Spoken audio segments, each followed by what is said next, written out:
Well, yeah, in a lot of ways, social media has replaced the fanzine, which in many ways is very unfortunate because I think the fanzine gave us a chance to look at things and consider what you're going to say so we would actually respond. Social media, you don't necessarily respond, you react. And if something makes you angry, you react instead of, what did he mean by that? Or what is going on with him? So it'll give you the time for sober second thought and an intelligent response. Meanwhile, social media, I don't like what you said. So it allows us to think about things and maybe consider the other opinion. So.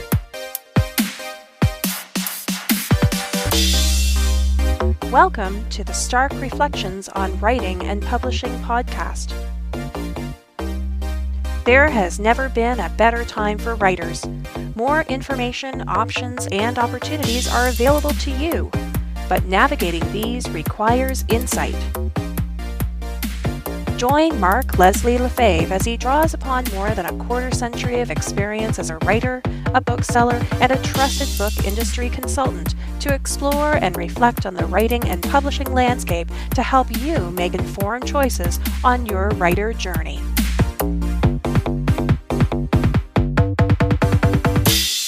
Hello, Reflectives, and welcome to episode 367 of the Stark Reflections podcast. This is your host, Mark Leslie Lefebvre.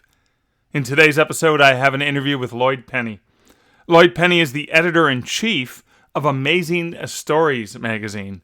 Now, we talk about his work on Amazing Stories, how that came to happen, the history of the magazine, the assigning to slush readers, the fact that he's looking for columnists, the editing, upcoming projects and plans for the magazine, as well as his 40 years of engagement with the fanzine community. And all that's coming up later in this podcast. But first, let's hear a word about this episode's sponsor. Ready to elevate your writing career? Join the Cruising Writers Group Sailing the Caribbean from Galveston on February 22nd to March 1st, 2025. This time, we're focused on indie authors, with special guests Mark Leslie and Aaron Wright leading a deep dive into the world of self-publishing. You'll come away with invaluable insights, but also great memories as you connect with other writers and explore charming ports of call in Roatan, Honduras, Costa Maya, Mexico, and Cozumel. Visit cruisingwriters.com to book your spot today. That's right, Cruising Writers. And I heard just earlier today from one of my listeners, hello, Jan, that Jan and a writing buddy are already booked for February 2025 to come on Cruising Writers. So exciting to get together, be able to, chat and have fun in the sun, get into the business and craft of writing, all those wonderful things. I think it's going to be a fantastic cruise. So thanks for letting me know that if I don't get a chance to see you beforehand, that I'll see you on that cruise, Jen. And again, this is a reminder that the sponsors for the podcast help pay for the hosting fees, but my patrons and coffee buyers help pay for my time in producing the show, which I love producing the show, but it never hurts to get paid for things you love. I mean, we love writing too. Well, most of us love writing, don't we? I mean, really? If you don't love it, why are you doing that to yourself? Anyways, I just want to say a huge shout out and thanks to all the folks who support the podcast over at patreon.com/starkreflections, as well as those supporting me, my coffee buddies over at buymeacoffee.com/Mark Leslie. Appreciate your support. I'm going to be providing access to an interview I did with Rick Hipson, who's a local gentleman here who does a lot of nonfiction book reviews and articles for magazines, etc. And I was asking him very specifically about, well, how does somebody pitch you something so you can review a book for one of the glossy magazines that you actually write these reviews in? And what I did is when I was interviewing Rick for the podcast, and that's going to be coming up probably towards the end of July, but in the patron feed in the next week or so, I after we finished the recording, I said, hey, Rick, let's use me as a guinea pig. I'm going to pitch something to you so people can see how poorly I do, but also to see, to get your feedback on that. And again, that's just one of the bonus things that I like to offer to my patrons and my Ko-fi supporters. And I'm going to have to figure out a way to get that audio to my Ko-fi supporters. I'm pretty sure I can give you the URL directly. So remind me. Yeah, someone remind me, please. Mark, remind yourself. Somebody who's listening, remind Mark to do that so that you guys have access to all of that stuff too. Anyways, now let's get on to some comments from recent episodes. Over on the Twitter sphere, X, commenting on episode 365, which is an interview featuring Gail Carriger, Edwin Downward says, the latest Stark Reflections featured Gail Carriger, author of other things, among other things, The Heroine's Journey, which changed the way I look at my main character after I recognized he's a heroine at heart by this definition, which is really cool. And in part 2 of the tweet, Edwin said, in the midst of their conversation, they talked about learning how the reader speaks about books, an area that's difficult to study when all the so-called reader groups I've taken a look at are generally filled with authors pushing their books. And I'm glad you mentioned that, Edwin, because, yeah, it is so funny. I mean, particularly, I get offered a lot of promotional opportunities to tweets and blogs and stuff like that, and when I look at it, with the realistic hat on, I go, well, the only audience that they have, even though it's a gigantic audience, is just other authors. I'm not saying other authors don't read, and that's not important, but half the time I'd rather pitch to the core audience, and if they're not the core audience, then it's really just a huge waste of your time. So I hear what you're saying there, Edwin. For that same episode, over on X, Beth C., who is at a Mac Descendant, and that's M-A-C-K Descendant, said, enjoyed your conversation with Gail Carriger. She is a writer I admire. And yes, Beth, yes, she is a writer I admire, I adore, and respect so much. So I am positive that a lot of listeners and writers out there and fans and readers feel that way about Gail. She is just all kinds of awesome. So over on the YouTube channel, Quentin Ashby said this for episode 366, which was the launch of Bolts and Fiction with Sam Frost and Daniel Wilcox. Quentin said, thanks for sharing this virtual book launch and interview, Mark. By the way, this isn't the audio for the podcast, which goes to YouTube. This was the actual video of the launch that we did, which is short, even shorter, I guess, than the episode. Anyways, he said, Quentin says, I managed to submit a new story every day for the February Flash Fiction Challenge back in 2023. Quentin wants to say, Sam, your fun, quirky personality really shone through in the videos, inspiring me to write every day. Thanks so much for that. And thanks to both of you for all your hard work organizing this event and editing and compiling the book. I'm more than pleased you found a home for some of my work in this anthology. And in response to that, I have to just echo what Quentin says is Sam's videos were just so incredible, and they were inspiring and fun, and you can tell she put a hell of a lot of work into them, and they're just absolutely amazing, which is why I included some of them in that video, just so people who hadn't seen them can see how Dan and Sam inspired us to write flash fiction, which is fantastic. So thanks for that comment, Quentin. And Amy, for that same episode, says, Dan and Sam are rock stars. This is a brilliant idea, and I could not agree more, Amy. They are rock stars. Love them both to death, and I love just what they did for the community in putting this book out. And of course, because Bolts of Fiction, the anthology, a charity anthology, we all donated the stories so that this could raise money for a good cause. That makes me feel even better, and it's a gorgeous book too. Dan, Sam did an amazing job. Over for episode 365, which is the audio feed of the podcast, Margaret Pinyard said, in response to episode 365 featuring Gail Carriger, oh, the newsletter magnet at the beginning or end question, both!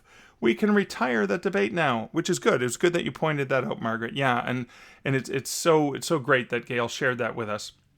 And then Margaret said in another comment for that episode, said, I'm picturing we also bots. And she spelled this BOTS instead of BOUGHTS. So I'm picturing we also bots at work on Amazon shepherding consumers to the wrong books. I'm picturing it kind of, some sort of cartoony sci-fi little bots that are grabbing people by the hand and leading them to the wrong books. And so that was a great picture, Margaret. But yeah, those nasty little also bots that are doing that. Someone's got to do something with that. Anyways, thank you guys for your comments. You can leave comments over at starkreflections.ca, which doesn't seem to be the place of choice, but it's the easiest place for me to find.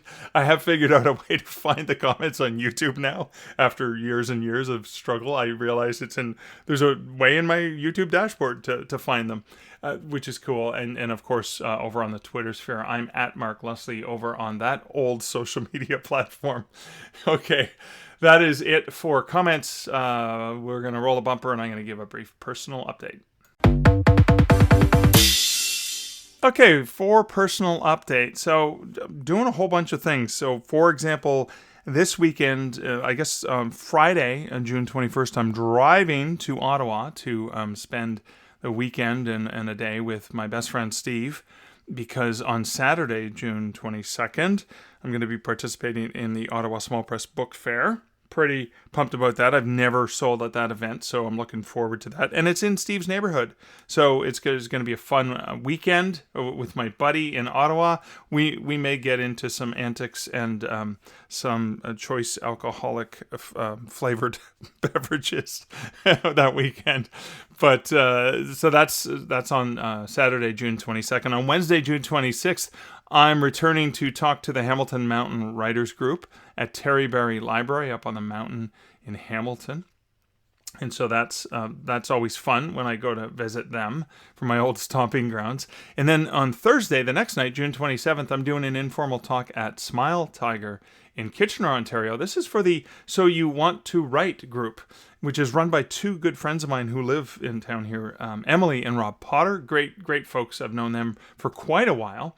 And so this is going to be a talk on the modern publishing landscape, very informal Q&A kind of thing. And it's at Smile Tiger, which is a beautiful, I always thought it was a coffee shop because it's right beside the Kitchener GO station. They do serve great craft coffee and great craft beer too. And it's the evening. So, I mean, whether it's beer or coffee, I am all set.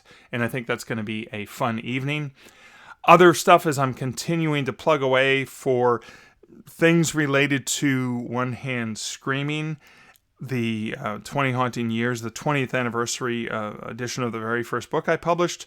So I've got right now confirmation from, I guess, Jonathan Maybury and Kevin J. Anderson, who are reading stuff to give me blurbs, as well as Sean Costello, a Canadian horror author, is going to be giving me a blurb to put on the cover for that. And I've prepaid for an ad in Rue Morgue magazine, which is a glossy, expensive horror magazine, a high class, a high end, and it's Canadian, of all cool things. And so I've got an ad for that coming out in their September-October issue. I'm also trying to secure some other articles about this, not only in sort of the speculative fiction magazines and genres, but also looking at doing something in the beer trade magazines, because I think that the collaboration with the Book and a Beer, and I know it's been done before, but the collaboration with the Book and a Beer is relatively unique.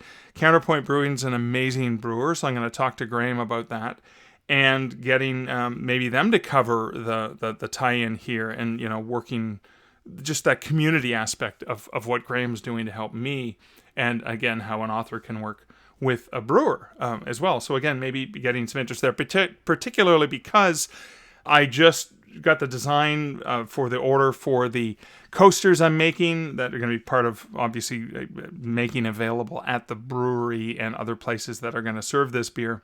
But it's a double-sided coaster. So the one side has the artwork from my cover designer for One Hand Screaming, and of course the URL, onehandscreaming.ca, as well as markleslie.ca. And then the other side has the One Hop Screaming, the beer logo, with Counterpoint's logo, Stark Publishing logo, and then also has a QR code where that's going to be the story, the free short story that people can download. That's going to be called One Hop Screaming, about a haunted beer or brewery. I haven't written it yet, so we'll get to that point.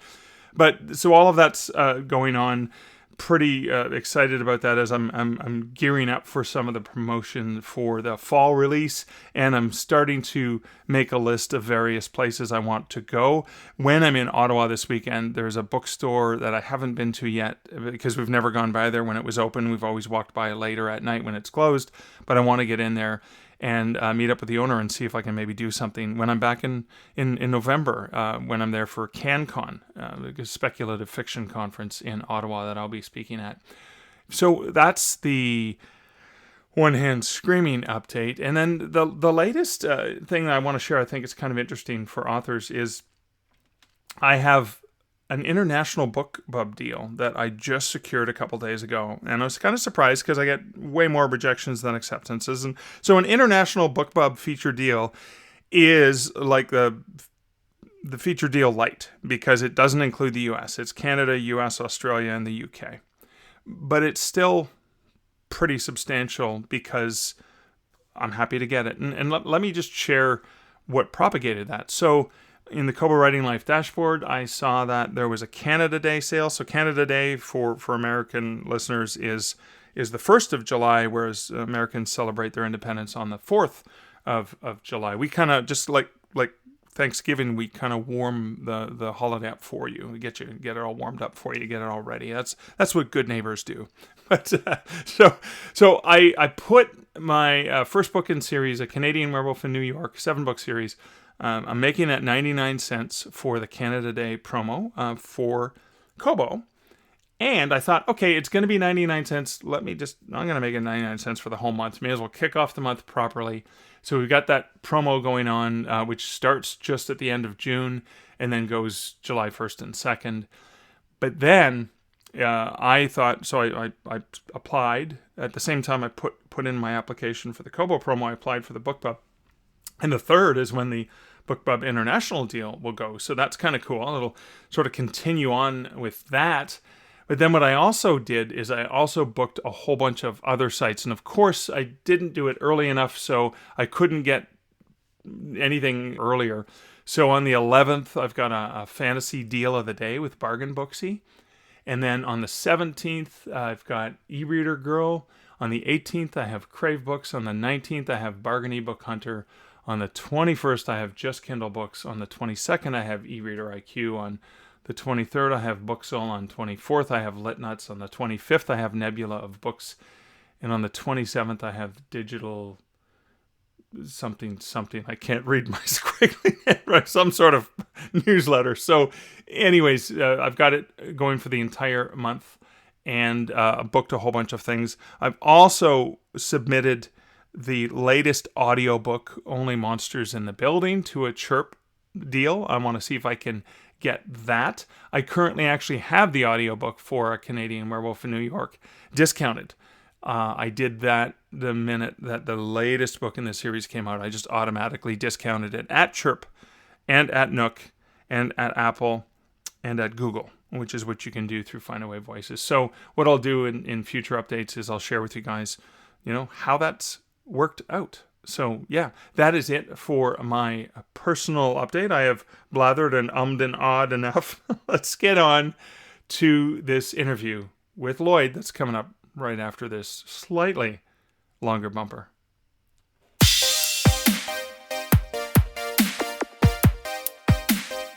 Hey Lloyd, welcome to the Stark Reflections podcast. Thank you very much, Mark. Before we get into some amazing stories that you're going to share with us, let's give my listeners a bit of a background. So, who is Lloyd Penney?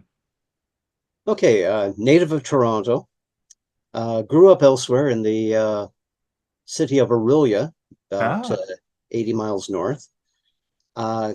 Moved out west to Victoria. Even the folks in BC were Easterners where I lived. I lived on Vancouver Island.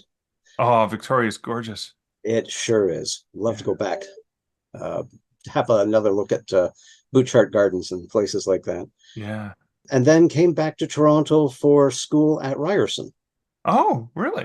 Okay. now Toronto Metropolitan University. And I went to school with Rob Sawyer. He was taking radio and television arts at the same time. So I think he was a year ahead. But anyway, I was in journalism. He was in RTA, and that's where we met. Wow. And Robert uh, actually published some of my initial science fiction writing in the literary magazine from Ryerson, the White Wall Review. Okay, I did not know that. Yeah, Wow. he was the editor for one Okay. year. Wow. So And was that your first published science fiction? it was, and pretty well my only published science fiction. Really? Uh, yeah, You've just focused on other pursuits, helping other people get published? well, no, actually, the one thing that I was very involved in was science fiction fanzines. It's over 40 years now. I've been getting the assorted fanzines from fans around the world, Wow. mostly in the United States and Canada, Yeah. and responding to them, and my impressions of what's there, additional information, personal journalism, things like that. So I'm still doing it. That's the thing. I'm still doing it. It's a great way to communicate, and I get fanzines from all over the world.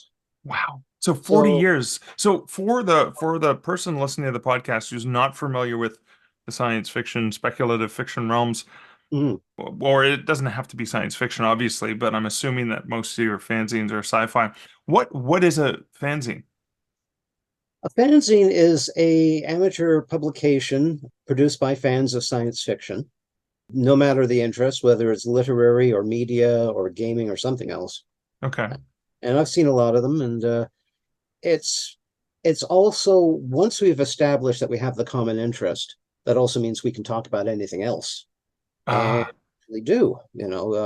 We there's reviews of books. Here's that stuff that's coming up shortly, and then, well, we talk about everything else: politics, how's life with you, how's the wife, things like that. It's there's so much to talk about, and that's where we do it.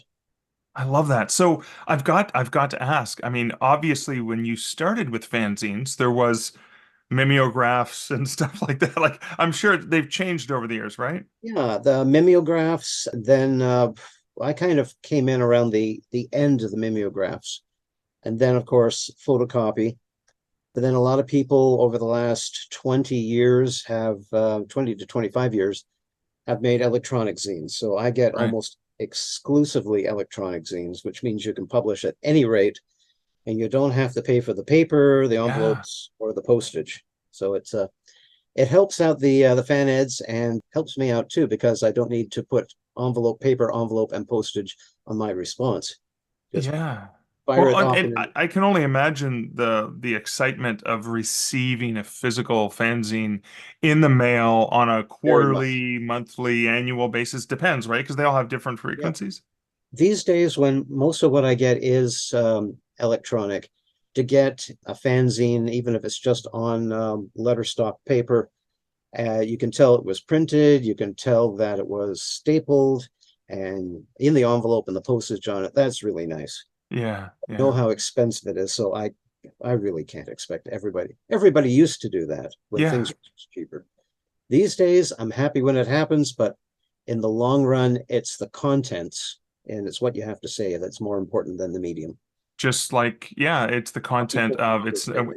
Is it vinyl? Is it MP3? Is Yeah. it print? Is it digital? I guess this was really. I mean, it started off a labor of love, and it became a labor of love. But obviously, more than just love, because you had to spend a lot of money to keep it up and running, right? Well, the one thing that I had to do when I first got involved in it is I had to find out, okay, these are great. I love these fanzines. What's expected? Oh, you respond in some way. Oh, how would I respond? Well, you can write an article or you can draw something. But then I didn't have a lot of experience with fandom at the time, so I never knew what to write about. And I can barely draw a straight line with a ruler. So they said, well, a few friends said, well, why not a letter of comment? I said, what's that? it's a response to what you've seen in the zine, and that's where I've been for the last 41 years. Wow. And it's been great fun. And I see generations come past. I was about 23 when I started writing it, and now I retire in a few months. So Oh, that's how long it's been. wow. It has been fun, and it's been, even Rob Sawyer has done a couple of fanzines in his day, and he knows that to find out about your readers, often you have to find out about them. Yeah. What are they like? What are they expecting? What else do they like? Finding out, learn something about them.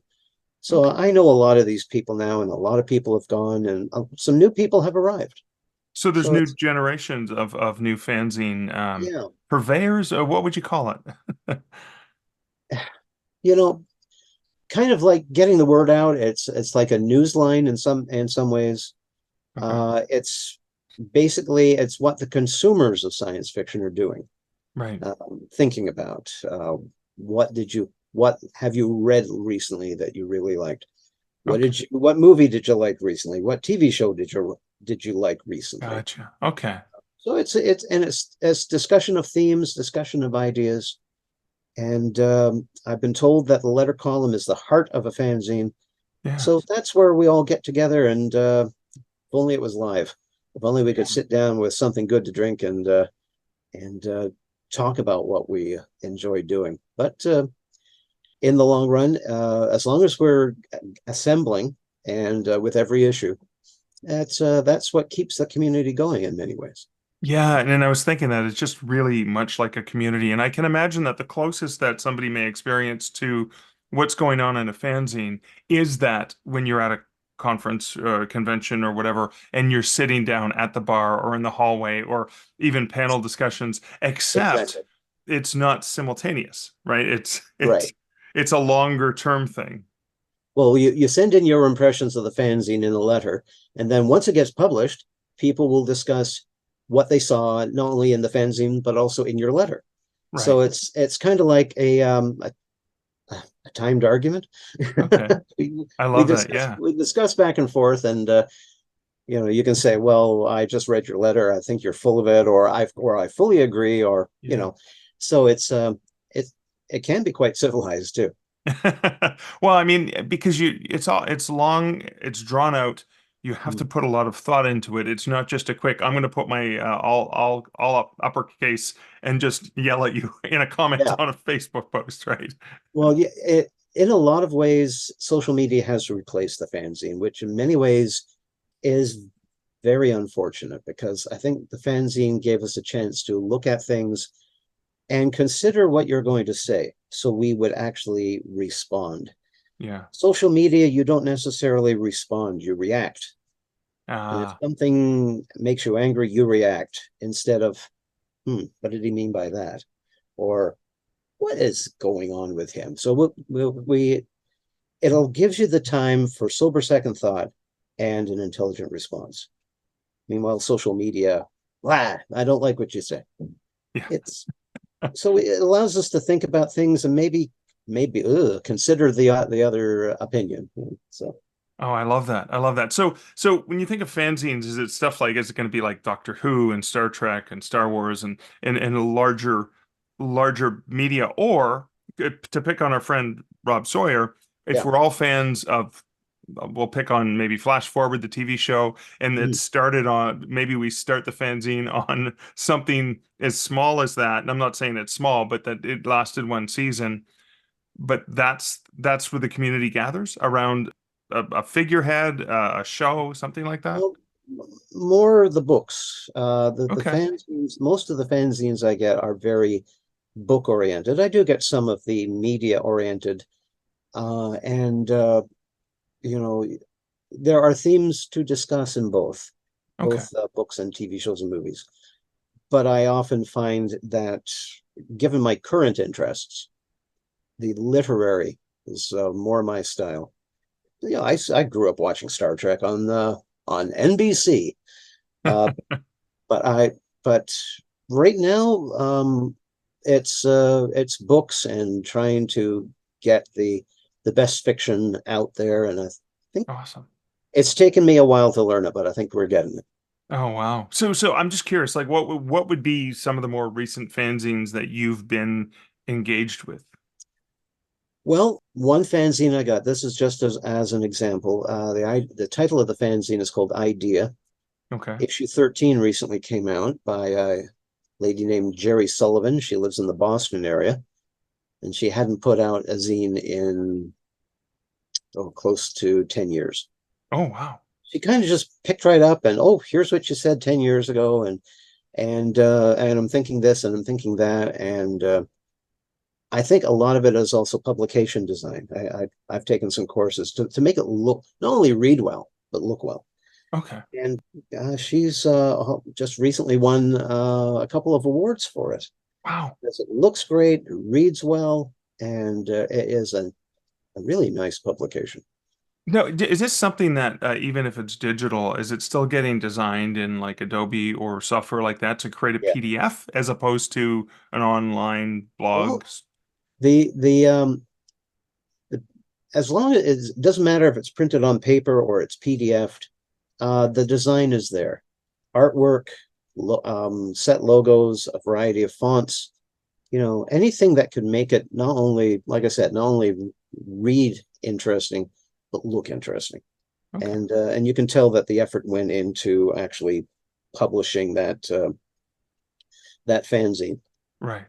As always, a labor of love. Otherwise, you wouldn't do it. Well, what I was curious about is, are there buy me a coffee / tip jar options, ways that people can support a fanzine by offering like some sort of subscription fee like you would with a magazine? Some only a few fanzines offer some kind of subscription. It's generally, you send me a zine, I'll send you a letter, which means you'll send me the next issue, and I'll send you the letter to that one. So it's kind of like a trade and barter. So Okay. you send me your zines, I promise I'll send you a letter, and I do.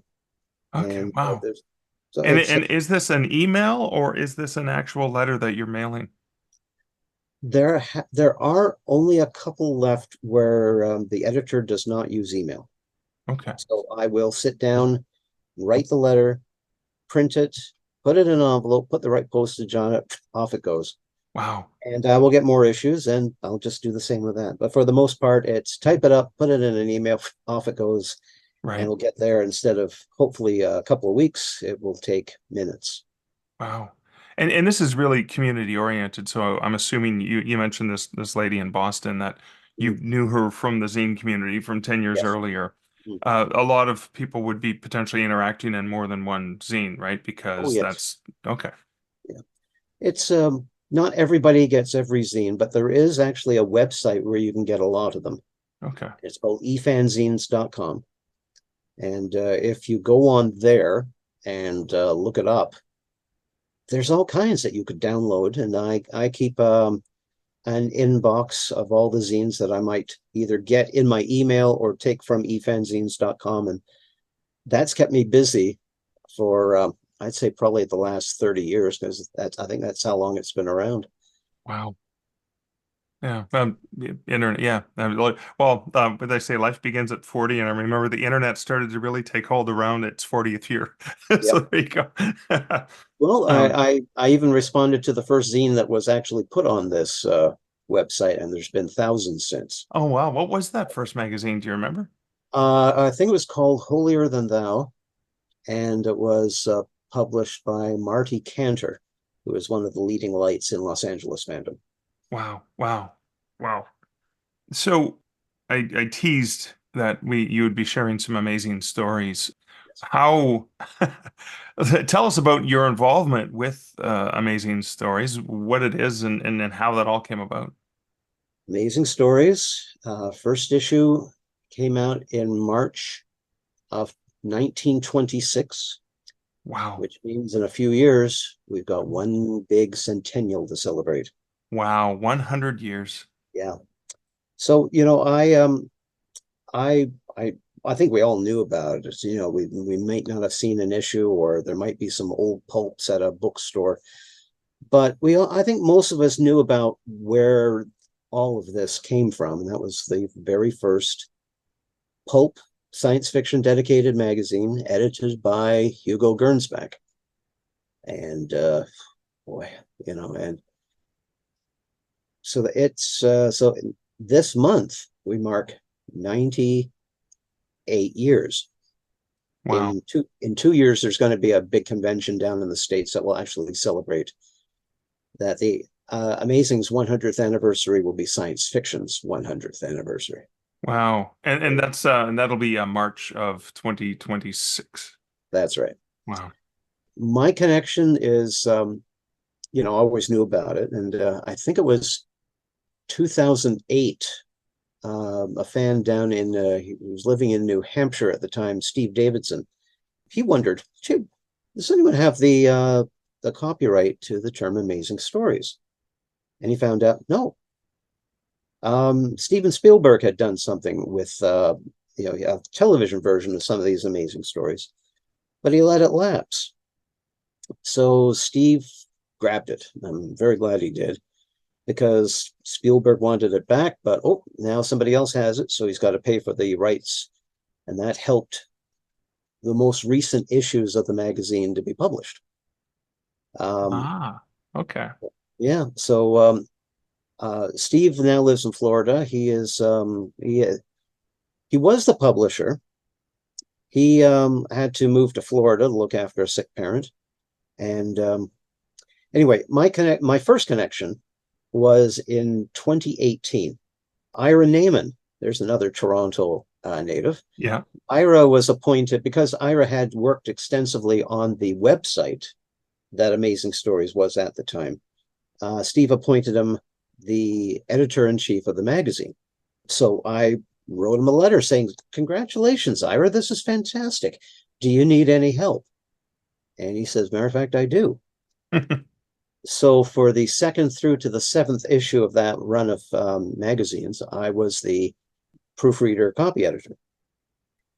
So then Steve left to go to Florida and to look after a sick parent. And then he gave all of his publishing duties to our webmaster and art director, Kermit Woodall.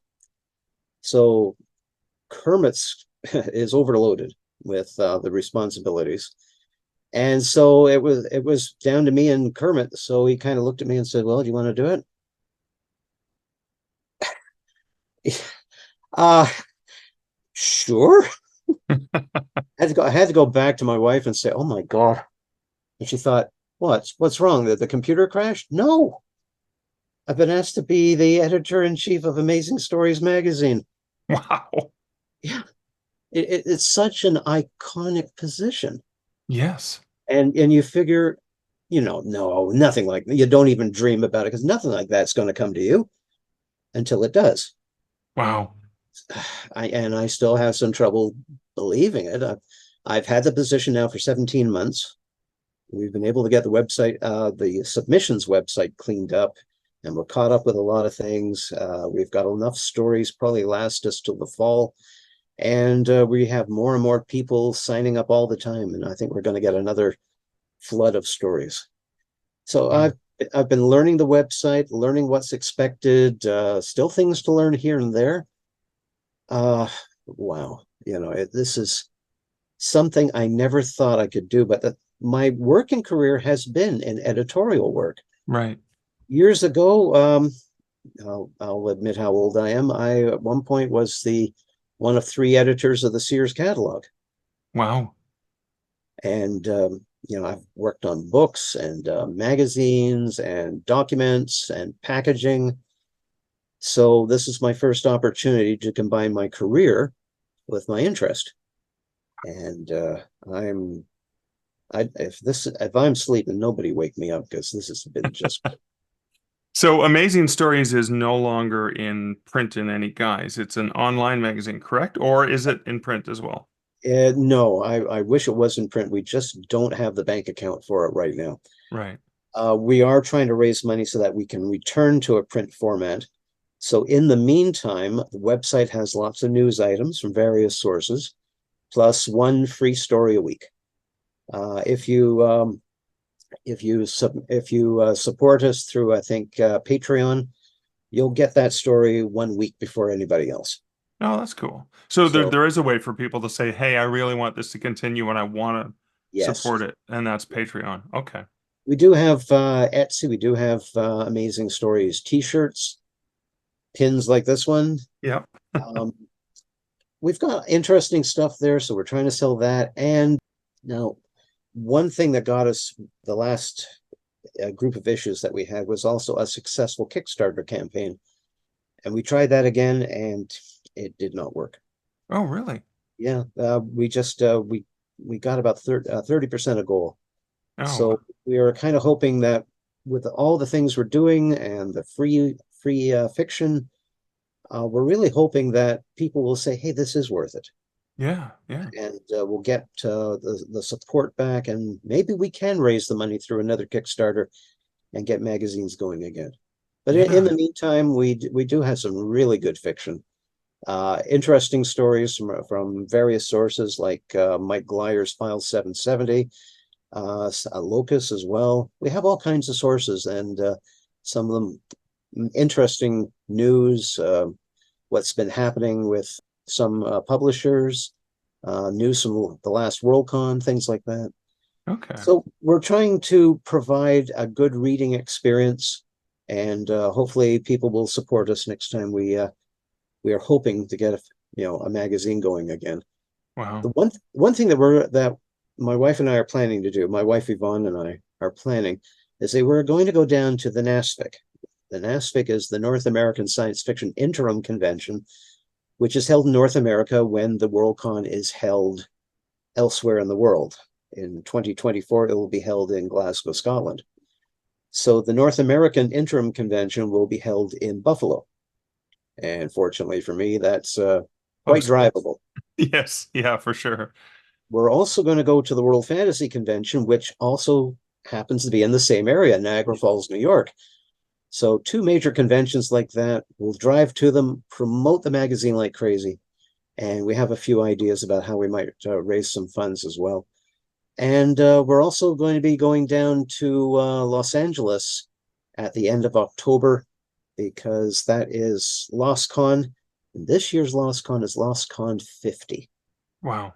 That's an important convention, and a lot of people are going to be there. And we thought, well, we wanted to go too, so why not publicize the magazine as well? So, like, we have to be out in the public eye in order, to raise funds. You've got to market the product, so that's what we're going to do. And we have a few little giveaways, and hopefully, people will support us, and we'll get the magazine going again. Oh, And wow. that's when I got told by Ira, you think you're busy now? Your workload will triple. Wow. Challenge accepted. Yeah, no kidding. For writers who are listening to this saying, well, wait a minute, can I submit to Amazing Stories magazine? Yeah. We do have the usual website people go to for the free stories and the news and things like that. But we also have a secondary one called submissions.amazingstories.com. And everything is there. Sign up, create the account, and there's information there about what we're looking for. We're looking for the hardest science fiction you can come up with, but in the long run, it has to be a good story. Impress us. Right. I wish we could offer more. I know current rates is about 8 to 8.5 cents a word. I wish I could pay that, but we can't. It's $20 for a fresh story, $10 if it's a reprint, and it's everything goes in the bank. We have advertisers, we have other investments. We just want to get the word out and tell our authors they're important to us. We're getting their short stories published, and soon we'll hope we can do better and actually have a magazine to submit to. But in the meantime, submit your stories on submissions.amazingstories.com. And we have our team of slush readers who will look at it, and they'll make their recommendations to me. And I'll give it an edit and a structural edit, or just a proofread or copy edit, whatever it takes. And we'll get it on the website eventually. Yeah. I mean, I just think the thought of as a writer saying that you've had a story published in Amazing Stories Mhm. is like the experience you're in. Wait a second, I never thought this could happen to me. Exactly. A lot of our writers, you know, I'm getting a story published in Amazing Stories. Wow. They Yeah. they love the idea. And even some of our readers, I'm actually slush reading for Amazing Stories. Wow. Yeah. Wow. It- yeah, gosh, that really helped. It's been an easy sell. Would you like to read stories for Amazing Stories? Well, yeah, bring it on. And they love it and they're good at what they do. And they're getting as much as a kick out of what our writers are getting the kick, our readers are getting the kick, and I'm getting the kick. Oh I man. just love this. It's Yeah. it's just it's amazing. That is amazing. Well, that's awesome. So for anyone who's listening to this who thinks about this prestigious 100-year-old, soon to be 100-year-old Mhm. magazine, a brand that most people would recognize, even if they've never held the magazine in their hand, it's a brand that they would recognize, even if they're not science fiction fans. Yeah.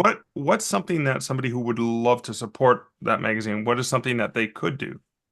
Well, of course, submitting stories is one thing.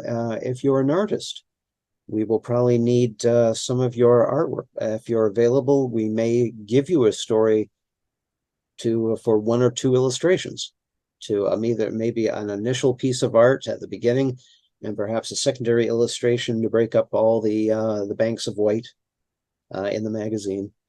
Now, we may have it when we get back to magazine format, but I do know that we're always looking for columnists for the website. So if you have some ideas for what you might like to write columns about, or if there's something in the field that I either always wondered about this, or here's what bothers me, or things like that, a column on the website would be great too. If you have an idea, let us know. Um, so we've got writers, so we've got the artists, and I've got about 12, 13 slush readers. If you'd like to do that, we could probably use your help with that as well, because we have been signing up new writers on the website, on the submissions website, for quite some time now. And at some point, they're going to start submitting. Yeah. So I'm thinking, boy, I think the avalanche is coming.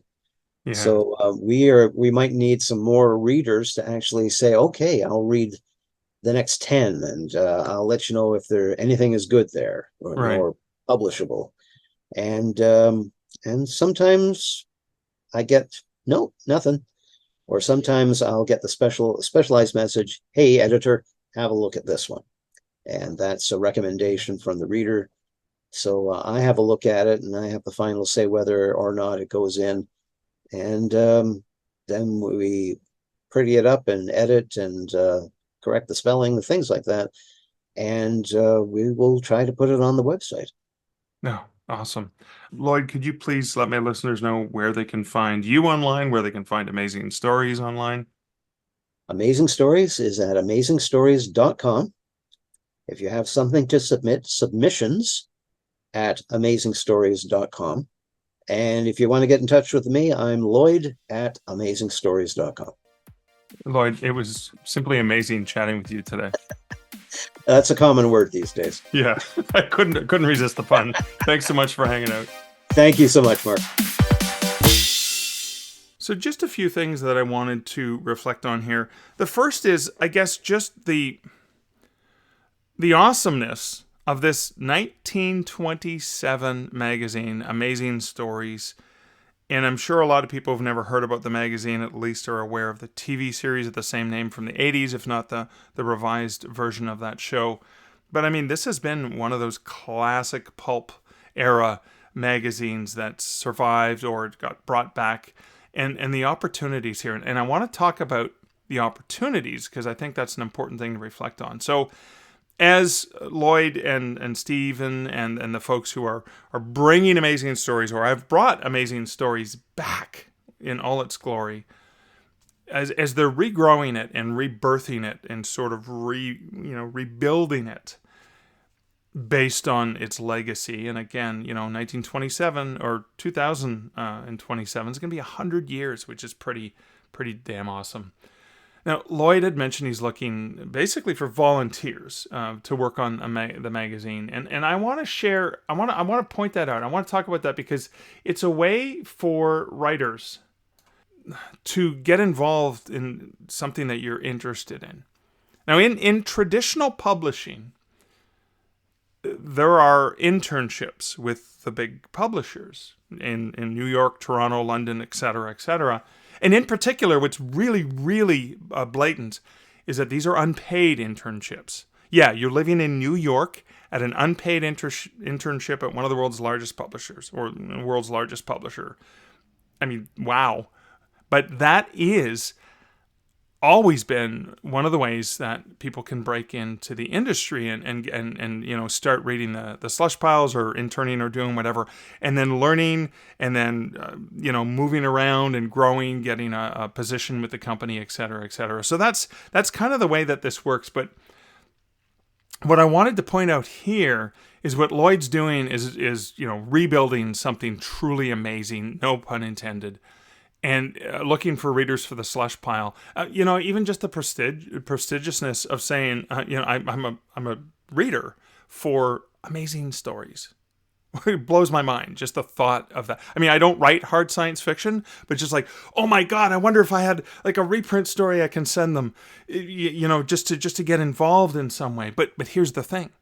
They're looking for readers. They're looking for columnists. So if you have an idea for something that you're really passionate about, this is an opportunity to get your work in front of a lot of readers. And again, in your byline, it could be, so-and-so writes hard science fiction, or whatever it is that you write, because maybe some of those readers will go on to read your stuff. So what I'm saying is, I don't want you to look at this as, oh, he's asking for volunteers.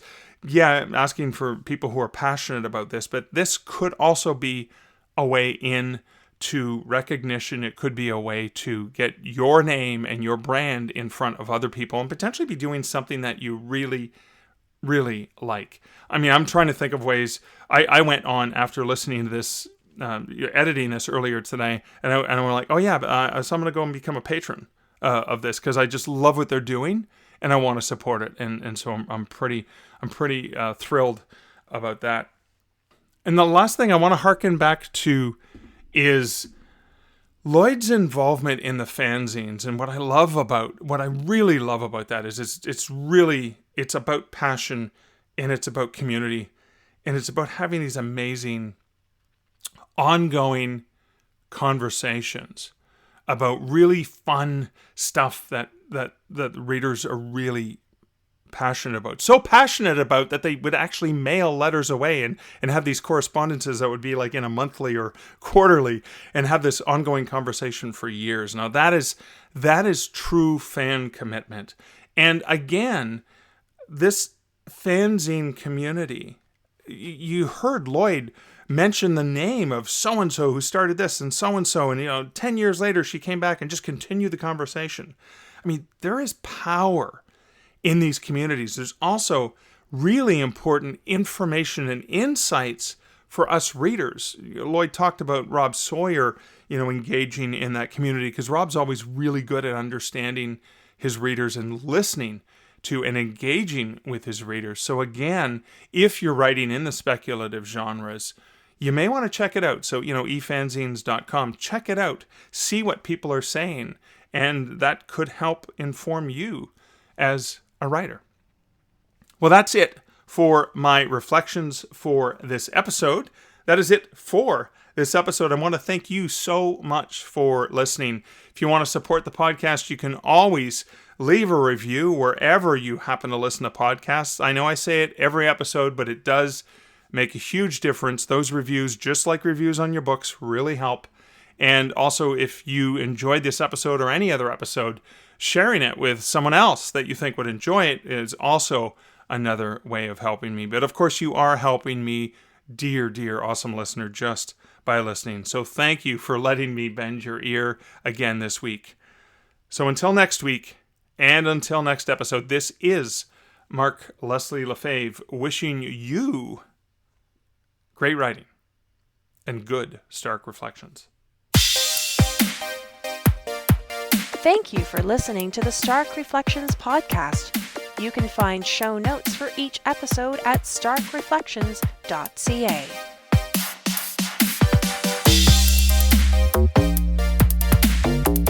The music for this podcast, Laser Groove, was composed and produced by Kevin MacLeod. Check out more of Kevin's great music at incomptech.com.